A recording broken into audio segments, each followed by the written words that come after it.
tips pertama kira-kira apa biar bisa one shot LPDP?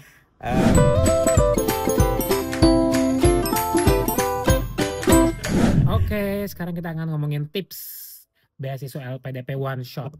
Kenapa saya harus datengin satu orang manusia ini? Karena saya nggak one shot, saya berkali-kali ya. Jadi bertahap-tahap. Ini kalau one shot berarti kan sekarang itu, tapi zaman dulu sama zaman sekarang LPDP itu lebih enak zaman sekarang. Kenapa? Karena semua platform ada. YouTube banyak, Telegram banyak. Terus sekarang mah banyak yang ngebuka konsultasi. Banyak banget. Ada yang berbayar, ada yang enggak ya. Terus ada yang ngebuka buat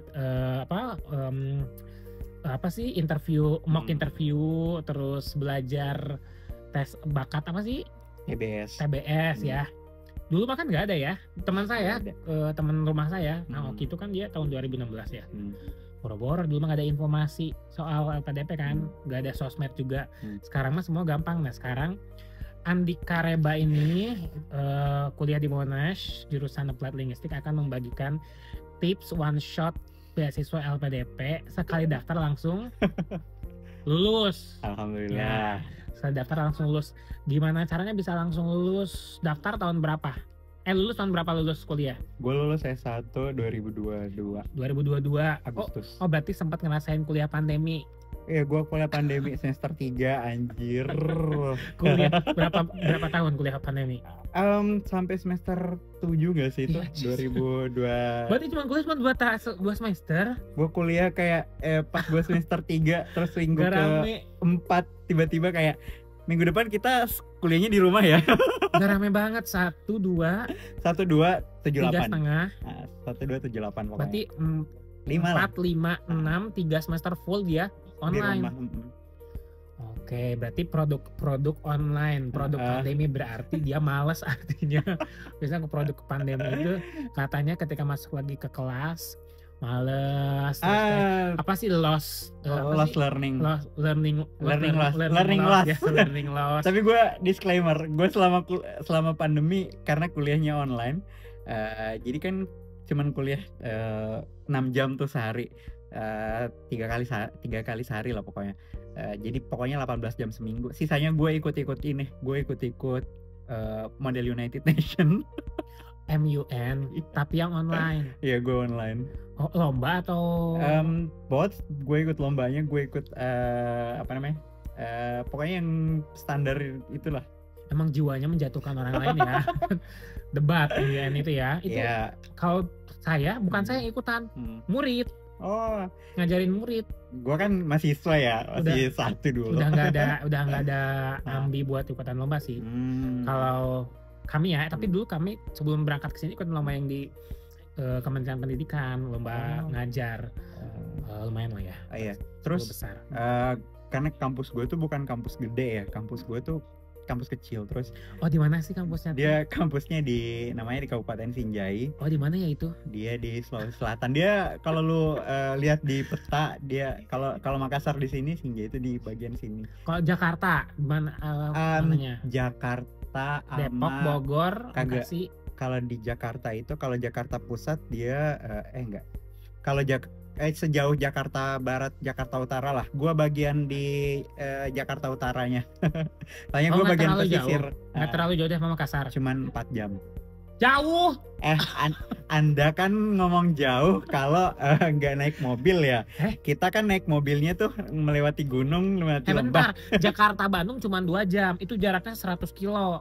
Gua 245 kilo. Ya berarti nggak Jakarta Utara lah. Gak ngerti, gue gak pernah. Berarti Jakarta Semarang. Jauh banget. Jakarta jauh banget. Ya iyalah. Jauh. Jakarta Bandung itu cuma 2 jam. Guys, soalnya Jakarta Semarang lurus. Kalau di tempat gue kayak gini. Ya, maksudnya kalau misalnya ngebandingin gitu ya. Kalau apple to apple kan berarti ngebandinginnya jarak atau durasi. Iya, durasi. Durasinya 4,5 4 jam. Durasi 4 jam itu dari Jakarta bisa ke Semarang. Oh, fancy. Kalau dari Anda mungkin Makassar ke situ 4 jam, padahal cuma deket ya. Dekat. Gitu, Makassar ke situ cuma deket. Kita 2 cm.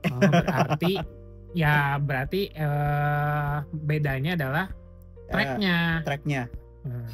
Iya. walaupun tracknya sama misalnya kilometer tapi agak berbeda dari durasi. Udahlah gitu ya. Nah oke, gimana bisa sampai lulus 2022 daftar LPDP? Jadi gue itu karena di kampus gue minim banget informasi, gue nggak ada senior yang bisa gue tanya. Nyari info gue nyari sendiri lah. Jadi kayak gue sebagai orang yang tidak ada bantuan dari orang lain, jadi gue mandiri nyari informasi atau gue nanyain orang-orang yang udah di kampusnya. Jadi gue kemarin nyari informasi mandiri. Gue kontek-kontekin orang-orang yang udah kuliah di kampusnya, orang-orang Indo pokoknya yang mau balesin chat gue pokoknya. Yang luar negeri atau dalam negeri? Both, kenapa enggak? Via Instagram, via apa? Gue Instagram, gue di LinkedIn gitu juga. LinkedIn lebih banyak, bakal keluar banyak. Tapi yang di LinkedIn karena gampang ya buat nyari anak-anak LPDP, tinggal lu nyari PK-nya PK berapa. Keluar gitu. Semua itu pasti. Karena jadi, tugas PK. Jadi ya udah gue nyari-nyari sendiri, nanya-nanya ke dosen gue juga bukan kurang informatif sih, karena mungkin belum ada ya, belum ada yang pave the way, jadi kayak gue harus bikin jalan gue sendiri. Jadi makanya gue waktu lulus itu jadi kayak cukup di ini di lupa lagi gimana ya ngomongnya. Jadi kampus gue itu baru ada lulusannya yang bisa ke luar negeri gitu. Makanya iya gue jadi kayak sebuah kebanggaan sendiri lah, soalnya kampus gue kayak oh iya nih ternyata gue tidak akan merasakan orang-orang kayak kuliah di Unhas atau kuliah di tapi ya kalau di daerah itu di daerah itu standar prestasi itu beda banget dengan yang di kota ya. Nah, dulu orang pas lo ikutan lomba di Jakarta itu pulang ke Bandung, pulang ke sekolah biasa banget. Dulu juara top 10 besar dapat sekian gini kayak. Tapi yang dia top 10 pulang ke Kalimantan disambut wali kota, disambut bupati lah. Karena beda banget ya. Karena kita kayak special case. Gue inget banget soalnya gue jarang. Gue tuh waktu SD gue pindah-pindahnya 3 kali. Gue waktu SD pertama itu gue SD-nya di kota di Sulawesi Selatan. Dia teman-teman gue yang sekelas itu cukup diverse. Mereka ada yang dari Jawa, dari Kalimantan. Jadi gue merasa dari SD persaingan bukan persaingan, cuman level temen gue belajar waktu SD itu di kota itu beda banget waktu gue pindah di di daerah. Soalnya gue waktu sekolah di kota itu di SD, gue bisa dibilang nggak putus ranking 1 gitu kan. Terus pas balik di bokap gue udah pindah kerja. Nah, gue ngerasain banget kejomplangan pendidikan itu. Jadi gue merasa bener sih ada konsen yang harus kita perbaiki, karena gue bisa bilang jauh banget antara gue sama yang ranking 2 nih misalnya. Nilai gue tuh beda jauh. Jadi kayak guru-guru gue cukup appreciate, soalnya mereka agak kaget, soalnya gue kan agak advance di cara gue belajar dibanding teman-teman gue yang di daerah. Jadi mungkin beneran kata orang-orang itu pendidikan emang sejomplang itu, belum merata. Iya. Jadi kayak karena mental gue udah segitu, gue sampai SD lulus ada kayak paralel ranking terus gitu. Jadi kayak oh ternyata gitu ya levelnya, sama berteman sama orang-orang yang di daerah yang pendidikannya masih mungkin cuman bisa segitu gurunya, kapasitas gurunya, atau mungkin karena emang siswanya belum bisa belum bisa dirangsang untuk lebih sering belajar gitu ya pokoknya. Makanya waktu gue kan gue sebelum gue kuliah di Sinjai itu kemarin gue sempat kuliah dulu di Makassar. Jadi gue kuliah di Makassar kayak beberapa waktu, terus ada insiden, jadi gue berhenti kuliah 3 tahun, terus gue lanjut lagi kuliahnya di Sinjai gitu. Gue kembali ke kuliah di daerah dan gue bener-bener melihat kejomplangan antara orang-orang yang kuliah, antara gue sama teman-teman gue yang dari sekolah-sekolah di daerah waktu di kampus. Jadi kayak mungkin kalau gue bisa bilang ya, mungkin gue waktu masuk S1 gue udah tahu TOEFL itu apaan. Temen gue waktu S1, padahal gue S1-nya bahasa Inggris, pendidikan bahasa Inggris, nggak ngerti sama sekali TOEFL itu apaan. Sejauh itu, padahal jarak dari Makassar ke Binjai nggak terlalu jauh ya. Iya. Tapi informasi tentang TOEFL aja itu nggak tahu gitu ya. Apalagi untuk ngambil tesnya, belajarnya, udahlah itu berarti memang PR kita sebagai pendidik, PR kita sebagai nanti kalau jadi researcher gitu ya, bisa jadi membantu negara untuk bikin policy yang memang bisa membuat pendidikan jadi jauh lebih merata. Benar. Tips pertama kira-kira apa biar bisa one shot LPDP? Gua kemarin nggak ngambil reguler karena gue masuk afirmasi. Oh, ngambil afirmasi karena nilainya lebih bukan karena emang gue masuk afirmasi. Ya maksudnya kalau misalnya Anda di jalur afirmasi, ambil aja gitu ya.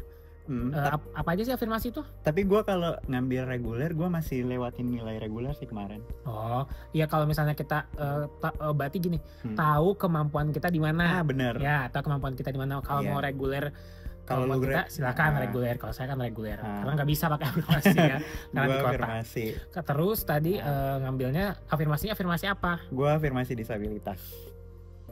Kaki. Iya. Yang karena kecelakaan yang kaki. Insiden itu. Oke. Jadi ngambil afirmasi disabilitas karena pernah kecelakaan. Bukan afirmasi daerah tertinggal ya. Enggak, daerah gue nggak tertinggal. Makanya gue aneh. Walaupun bukan daerah tertinggal tapi TOEFL nggak tahu. Iya, kayak ya emang informasi tuh butuh banget orang-orang tuh di daerah biar kita meratakan apa yang kita ngerti juga. Gitu. Pilih jenis beasiswa yang di LPDP yang sesuai dengan kemampuan. Kedua, karena gue ngambil afirmasi, gue nggak ada tes bakat skolastik. Dilewat tuh TBS ya. Jadi gue cuma 2 seleksi. Oh, 2 seleksi. Jadi kalau mau langsung one shot, kalau jalur reguler juga bisa tanpa TBS, tapi harus punya LOA dari kampus. Jadi cari strategi gimana caranya kalau kamu nggak bisa hitung-hitungan, avoid TBS gitu ya. Dengan cara kalau di afirmasi tadi ambil afirmasi, nggak usah ngambil TBS, tapi kalau misalnya mau ngereguler langsung cari LOA, cari dulu LOA di kampus gitu. Tapi gue salut sih sama orang-orang yang ngambil TBS, soalnya gue belajar dulu, padahal bukan anak matematik ya, tapi benar-benar, tapi emang waktu nilainya sangat-sangat tipis. Misalnya kelulusan tuh 60, nah kami dapatnya 61, tipis banget, tapi ya sangat-sangat bersyukur. Gitu. Ketiga, rencana kontribusi sih, sama ke apa sih namanya, paralel sama yang lo kerjain. Karena maksudnya gimana paralel itu? Kan kadang-kala kita itu terpaku dengan jurusan yang sebelum kita nih. Misalnya kita jurusannya pendidikan bahasa Inggris. Terus apakah nanti kontribusinya akan berhubungan dengan pendidikan bahasa Inggris, atau kita jurusan pendidikan bahasa Inggris tapi kerjanya itu sebagai marketing sosial media. Bisa. Apakah kontribusi kita berhubungan dengan marketing sosial media atau berhubungan dengan jurusan kita? Kalau menurut gue ya, yang pertama itu orang-orang LPDP nyari award yang peduli menurut gue. Yang peduli. Care. Kenapa gue bilangnya peduli? Karena slogan LPDP kan bakti untuk negeri sih. Gimana sih itu? Diri untuk negeri. Berarti lo disuruh punya sense of belonging ke negara. Kalau lo nggak ada sense of belonging ke negara, berarti lo nggak bisa nyari tahu sebenarnya akar masalah yang di bidang yang lo geluti itu apa sih. Makanya gue waktu bikin esai apa sih namanya itu? Esai kontribusi. Gue itu nyari tahu karena gue passionnya di mana, terus kemarin gue ngelakuin apa buat pengusahaan itu, apa yang menurut gue kurang sehingga gue harus belajar lagi. Nah sebenarnya kan itu tuh yang dicari, kayak lu punya nih skill tapi lu sebenarnya masih perlu dibantu nih dengan belajar atau dengan kuliah supaya memaksimalkan potensi lu di bidang yang itu, dan tempat berkontribusi lu bisa dapat manfaat dari yang lu kerjain. Jadi kemarin karena gue itu selama kuliah, gue kemarin banyak melakukan kegiatan-kegiatan yang berkaitan dengan pengabdian masyarakat, penelitian, sama ya pokoknya yang tridharma perguruan tinggi itulah. Soalnya kayak menurut gue itu tuh udah jadi modal banget kalau misalnya lu pengen memperlihatkan bahwa lu punya value gitu kan. Nah gue itu karena gue nih pengen ngambil applied linguistic, jadi gue harus tahu masalah linguistik apa yang lagi di Indo. Makanya gue tadi ngomong salah satu masalah yang terjadi di Indonesia adalah masalah yang berhubungan sama bahasa. Nah kalau yang di gue kasusnya adalah adanya masalah di pendidikan trilingualisme kita. Kenapa gue bilang ada trilingualisme apa? Trilingualisme itu pendidikan 3 bahasa. Di Indo itu sebenarnya kita secara nggak sadar mostly bisa 3 bahasa. Karena kayak gue tuh pasti udah bisa bahasa Indonesia kan. Terus karena gue pernah tinggal di daerah dan keluarga gue juga sering ngomong pakai bahasa daerah, jadi gue pasti ngomong pakai bahasa daerah. Dan yang terakhir pasti yang mau kuliah di Monash atau pokoknya di mana aja deh yang mahasiswa pasti minimal bisa lah pakai bahasa Inggris. Nah, dikit-dikit. Itu pasti kita punya modal 3 itu. Nah, pendidikan kita itu dia dibikinin slogan kan sama badan bahasa kuasa gue lupa lagi kuasai bahasa asing, lestarikan bahasa daerah. Yang pertama utamakan bahasa Indonesia, lestarikan bahasa kuasai bahasa asing, lestarikan bahasa daerah. Nah, trennya sekarang bahasa daerah itu selalu berada dalam status endangered atau terancam punah. Berarti fokus esai lu tentang bahasa daerah? Fokus gue adalah berkaitan dengan multilingualism sama kalau di topik gue yang gue ambil dia namanya transitional bilingual education gitu.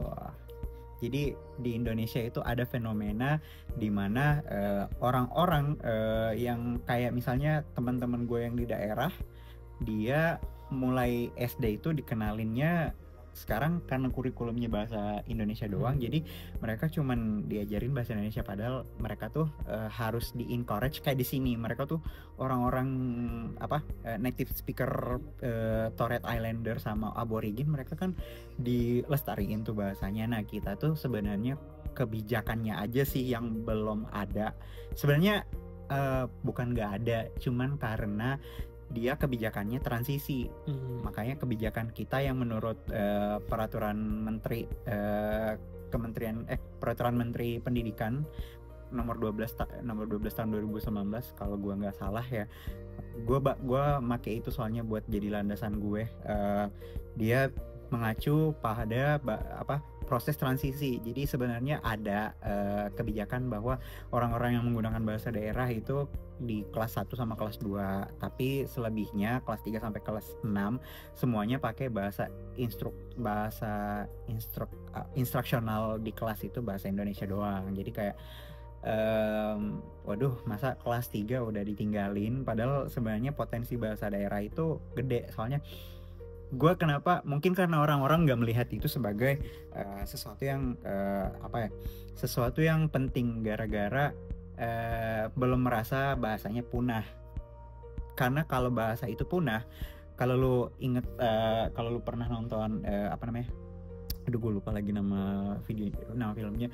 Jadi ketika suatu bahasa itu punah, identitasnya si pengguna bahasa itu juga akan punah. Jadi kayak lu bilang diri lu orang Bugis nih, tapi what makes you Bugis gitu misalnya. Apakah lu bisa berbahasa Bugis? Salah satunya. Nah, kalau lu nggak bisa, berarti ada yang hilang aja gitu identitas lu sebagai orang yang penutur bahasa itu gitu. Okay. Jadi fokus di topik yang lu kuasai dan lu mau kontribusikan gitu ya. Paralelnya dengan jurusan atau dengan kerjaan? Gua kemarin karena gue ngambil topik ini karena waktu S1 gue langsung lihat sendiri di lapangan waktu gue pengabdian masyarakat. Jadi waktu kita ngajar tuh kan kita jurusan bahasa Inggris tuh, kita ngajar bahasa Inggris lah ke anak-anak SD. Sebenarnya antusias mereka tuh gede banget buat belajar bahasa Inggris. Cuman karena kita belum ada kan di bahasa di kurikulum harus belajar bahasa Inggris. Ya. Nah itu kayaknya untuk SD itu. Iya, SD. Terus mereka tiba-tiba kaget dong waktu SMP tiba-tiba dikasih materi bahasa Inggris. Itu kan belajar bahasa bukan kayak oh ya anak-anak hari ini kita belajar bahasa Inggris, topiknya ini. Kan belajar bahasa tuh harus tahu kosakata dulu lah minimal. Itu nggak ada di di SMP. Di SD harusnya kan basic dulu. Kalau di SMP kan harusnya membangun yang basic tadi. Jadi kayaknya kita ada kejomplangan deh untuk pengajaran bahasa itu. Makanya gue cukup concern dengan apa yang terjadi di tempat yang gue langsung saksikan sendiri, dan fenomena yang gue lihat sendiri. Kayak yang gue ajar kan ada yang di desa sama yang di kota. Yang di kota kan anak-anak udah nggak ngerti pakai bahasa daerah. Kemarin kita ngajar kayak code mix, jadi kita campur tuh bahasa Indonesia sama bahasa daerah. Ada beberapa yang nggak ngerti bahasa daerah, jadi kayak wah ini gawat sih. Jadi memang dari pengalaman dan nyambung juga dari apa yang sudah dikerjakan dari S1 itu, karena lulus Anda dengan pengambilan LPDP itu berdekatan ya? Iya, gue lulus kan 2022. Gue ngambil LPDP batch 1 yang awal tahun ya. Sama dong. Iya. Lulusnya sama ya? Lulusnya sama 2003 batch 1 dan ngambil ke Monasnya 2024 awal tahun ya? Iya. Oke. Tips keempat. Tapi gue mau disclaimer dulu. Jadi ini tidak selalu seperti itu ya yang bikin kita ini. Siapa tahu emang ada value lain yang dilihat sama pemberi beasiswa. Soalnya cuman yang menurut gue orang-orang akan memberi lu beasiswa adalah ketika lu match dengan apa yang mereka mau dan match dengan tujuan lo. Nah kalau gue yang terakhir mungkin karena LPDP itu cukup mengakomodasi kebutuhan gue. Jadi yang diafirmasi kita bisa bahkan bisa dapat pendamping disabilitas. Jadi kalau lu dapat LPDP, lu bisa dapat fasilitas-fasilitas yang memudahkan lo belajar selama lu dapat lo berkuliah nanti. Jadi kayak tapi nggak dipakai fasilitasnya. Karena gue masih bisa sendiri. Soalnya ada teman-teman yang lain yang disabilitas. Cuman karena gue tidak punya kapasitas yang seperti manusia normal, jadi mungkin gue ada beberapa kesempatan gue nggak bisa ngikutin kegiatan-kegiatan yang kayak orang normal bisa. Jadi kayak mungkin orang bisa ikut olahraga atau kayak gimana, gue mungkin harus gue porsir karena kekuatan tulang gue nggak kayak kekuatan tulang orang-orang pada umumnya sih. Oke. Nah, terus tips berikutnya apalagi yang berhubungan dengan banyak yang tanda itu teknis, terutama pada saat awal-awal sebelum pendaftaran ya, karena kan tahun depan akan ada pendaftaran baru nih 2025. Nah, kira-kira yang apa aja yang harus disiapkan, apa aja yang harus diperjuangkan sama calon-calon awardee? Kalau dari gue sih, karena kan LPDP ini tiap tahun saingannya banyak ya. Walaupun tanpa kuota ya? Iya, walaupun tanpa kuota. Yang pertama adalah lo harus lihat dulu sih apa yang bikin lo unik. Jadi kayak apa yang bikin lo kan kalau di LPDP apa yang membuatmu berbeda dengan kandidat lain. Menurut gue lo tidak harus ikut program-program mentoring beasiswa, soalnya dan lo mentor. Iya, makanya gue tidak ikut sebagai orang yang officially sebagai mentor gitu kan, karena menurut gue ya kalau gue memberikan sudut pandang gue kepada lo, terus lo ngikutin, takutnya lo tidak menjadi orang yang unik atau orang yang sesuai dengan kemampuan lo. Jadi kayak boleh lo dengerin gue, tapi jangan sampai orang-orang yang kayak ikut-ikut mentoring punya mindset yang sama. Takutnya kalau mindset lu sama semua kan tidak unik dong. Jadi kayak cari titik yang bisa benar-benar lo tawarin ke pemberi beasiswa. Soalnya pemberi beasiswa kan harus melihat bahwa lo tuh worth it gitu, kita kasih duit nih, kita kuliahin lo bisa nggak lo jadiin sebagai investasi buat Indonesia gitu. Oke, itu jadi yang unik ya. Setelah misalnya tadi strategi udah, unik udah, berarti tipsnya nggak banyak ya? Gue sebenarnya kalau ngasih tips itu agak personalized, jadi kayak lebih ke personal ya, bukan ke teknis ya. Iya. Karena nanti kembali lagi pasti pemberi beasiswa pewawancara nanti dia akan nyari tahu tentang diri kan, diri lo sendiri gitu. Bukan nyari tahu tentang kalau teknis kayak lu ngumpulin TOEFL, sertifikat, terus itu ya bisa lah lo cari sendiri lah ya, nggak usah. Nah, sementara tadi mungkin lebih banyak di value saat kamu nulis yang namanya esai, karena nanti esai itu ketika mungkin di awal-awal sebagai dokumen, tapi nanti akan dipakai pada saat interview yang nantinya kita harus buktikan si esai itu harus bisa jadi sesuatu ketika kita selesai studi. Gue ada satu yang gue tekanin. Jadi kalau misalnya kan kita nih apply LPDP ya, jadi lo harus tahu dulu ketika lo apply itu lo bener-bener yang harus lo perhatikan info-info kayak yang buat meyakinkan lo bisa kuliah di sini. Soalnya gue waktu ditanyain kenapa lo yakin kuliah di luar negeri, padahal misalnya lo nggak bawa juga bisa gitu ya.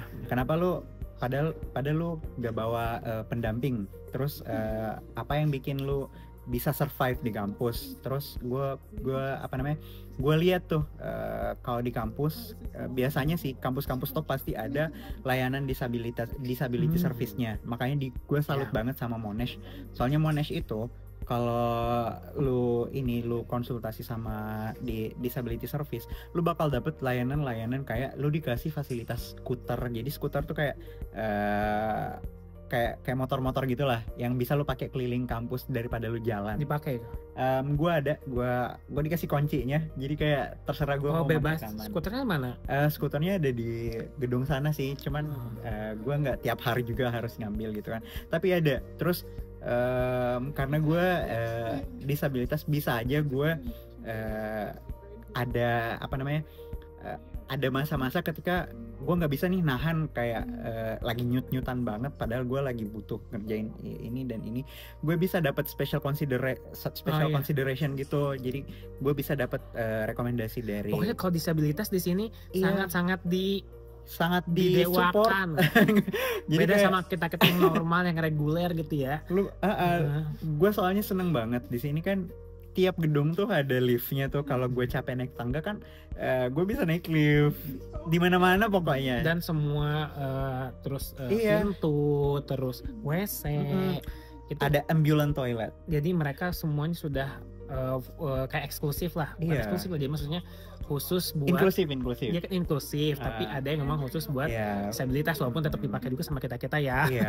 WC-nya, liftnya, semuanya gitu ya. Tapi ya itu jadi salah satu concern kalian yang memang akan ngambil beasiswa LPDP.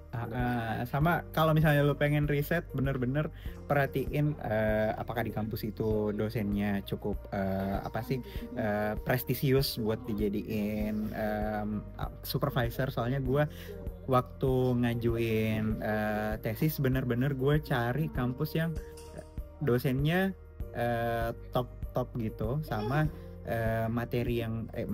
topik yang pengen gue ambil match sama research interest mereka. Jadi kayak gue nggak salah nih kalau kuliah nunggu ini aja deh, nunggu pas di sana dulu baru gue nyari topik. Soalnya lu bener-bener harus cari tahu dulu semuanya biar pas ditanya nggak bingung. Soalnya banyak orang yang bingung karena belum tahu medan yang akan dia hadapi pas kuliah tuh kayak gimana. Jadi kayak lo harus pokoknya bener-bener dedikasiin diri lo buat mengetahui dari A sampai Z. Mungkin nggak sampai 100%, tapi minimal lo tahu bahwa lo bener-bener bisa lulus dari kampus itu. Oke, good job.